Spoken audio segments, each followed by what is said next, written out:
is it's important to understand initially that AutoGas for America is really an entity or a platform to pull all of us together as an industry. I'd like to offer a few facts. First of all, our industry used to sell more than 13 billion gallons at the retail level on an annual basis. In the past 4 to 5 years, we have struggled to even sell 10 billion gallons. Our industry has contracted somewhat. We need to go out and find gallons to develop new revenue streams for our businesses, and we believe AutoGas is one of those opportunities.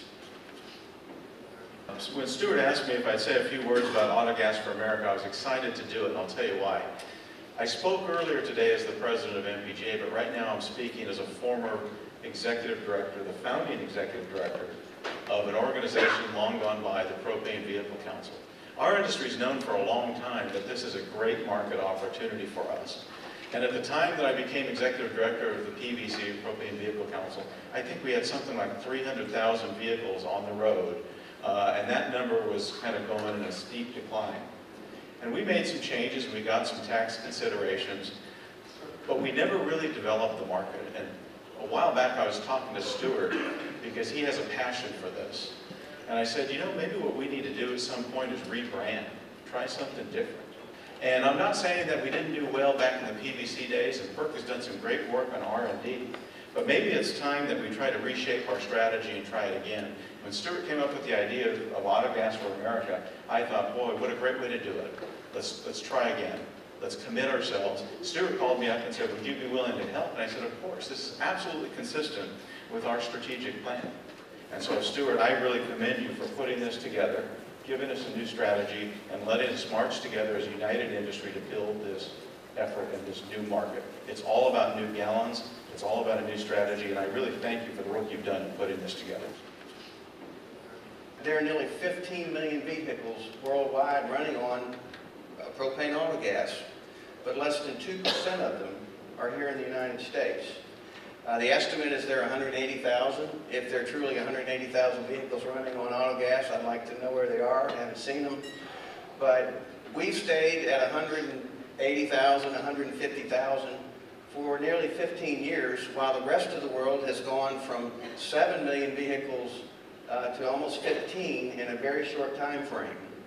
And I know in America we take great pride in our ingenuity, our innovation, and our ability to develop new products, but this is another area I think we're falling behind. We're not realizing the environmental benefits, but perhaps most importantly, we're not, much as with natural gas, we're not taking advantage of a domestically produced fuel. 90% of propane comes from the United States, another 7% comes from Canada, and we could reduce our dependence on foreign oil. So how are we going to go about doing this, and what is our plan? The first thing in the plan is to build a stakeholder network. That's going to include our propane industry itself, equipment suppliers, environmental organizations that we've been meeting with, asking for their support and educating them about the benefits of AutoGas. But ultimately, fleet customers and individuals are an important part of that stakeholder network to present this unified voice that we've talked about. The second thing is we want to start an AutoGas conversation. Basically, that's simply spreading the word about AutoGas, its benefits, energy independence, the economical benefits, the environmental benefits. We want to mobilize and create a platform to mobilize a grassroots effort for AutoGas in support of MPGA's advocacy efforts, and oftentimes at the direction. But through this unified voice, we want to be able to affect government officials and policymakers and educate them properly. Propane AutoGas is right here, right now, and that's the message that we've got to get out. The third part of the plan is to educate fleet customers.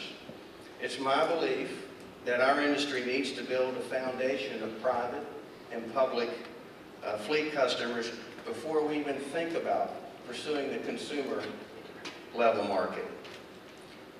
One of the constant and continuous criticisms of our efforts from the auto gas market is we don't have the infrastructure.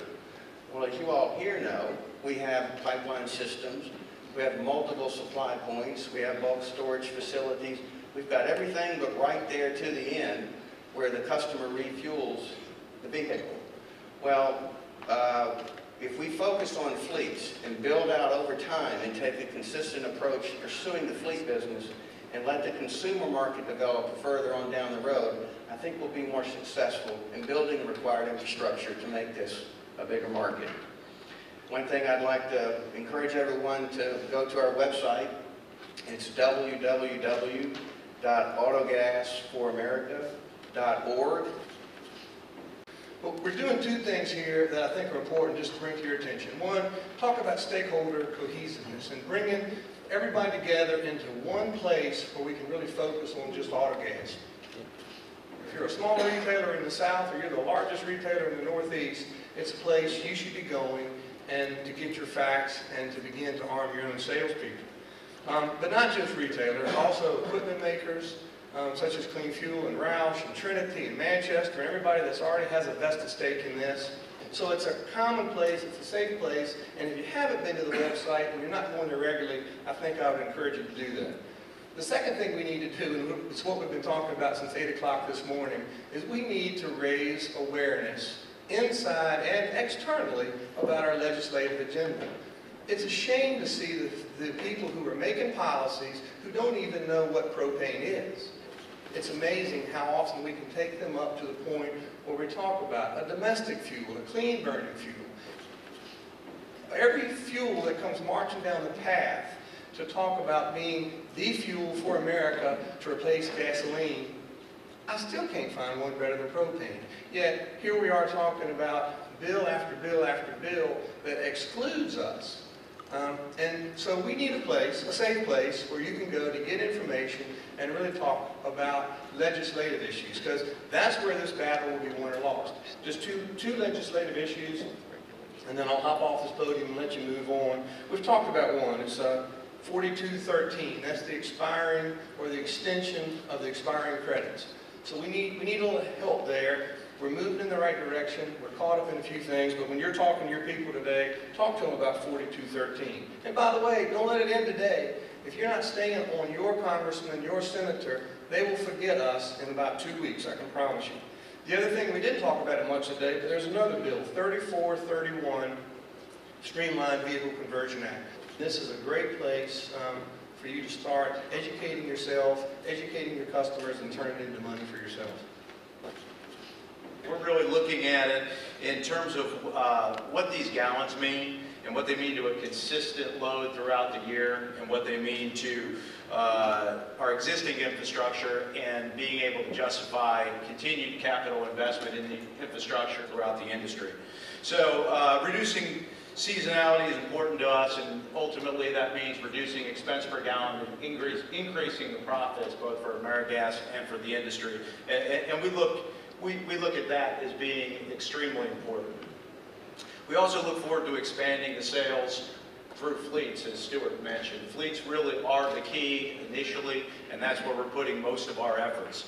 The idea we have is that essentially the fleets are going to bring vehicles into service, and with vehicles into service, that will attract further investment in infrastructure, and the entire industry will benefit from the increased gallons. I think it is extremely important that we speak with a unified voice. The legislation that we've talked about today is important, but I think we're a bunch of little guys in the grand scheme of things in comparison to natural gas, but we really do have a much more compelling product offering in this arena than natural gas does at this point in time.